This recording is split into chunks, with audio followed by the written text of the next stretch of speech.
అంత ఆపర్చునిటీస్ అప్పుడు లేవండి. ఇప్పుడు చిన్న సినిమాలు చాలా ఉన్నాయి కదా, అప్పట్లో ఏ క్యారెక్టర్ దొరికినా చేయాలి కంపల్సరీ. విలన్గా చేస్తే దాని యాక్టింగ్ స్టైల్ డిఫరెంట్ ఉంటుంది. అలా నాకు విలన్గా దొరికితే మాత్రం ఇట్స్ లక్ అంతే.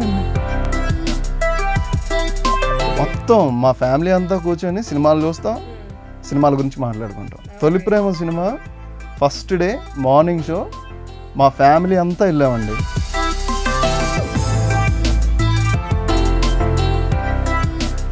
వంగవీటి అని తెలియదండి, ఆర్జీవి గారి మూవీ అని కూడా అసలు తెలియదు.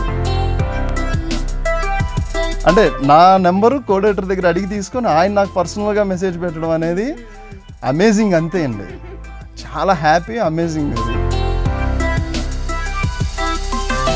ఎవరు వదులుతారండి అది.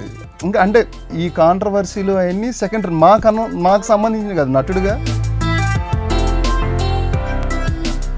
బాగా బిలీవ్ చేస్తారు, పర్సన్ని చూడగానే కాన్ఫిడెన్స్ని నమ్ముతారు ఆయన, కొత్త వాళ్ళకి. అందుకని ఆయన బ్యానర్స్లో కొత్త యంగ్స్టర్స్కి ఎందుకు ఆపర్చునిటీస్ ఇస్తారంటే నమ్ముతారు.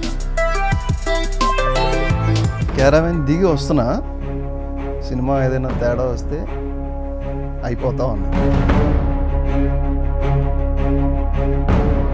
ఎవరు ఒక డిఆర్ రామానాయుడు గారు కానీ, సురేష్ బాబు గారు, అల్లు అరవింద్ గారు కానీ, ఎవరు దిల్ రాజు గారిని ఎవరు రండి బాబు మీకు అవకాశాలు ఉన్నాయని డోర్స్ ఓపెన్ చేసి పెట్టలేదండి.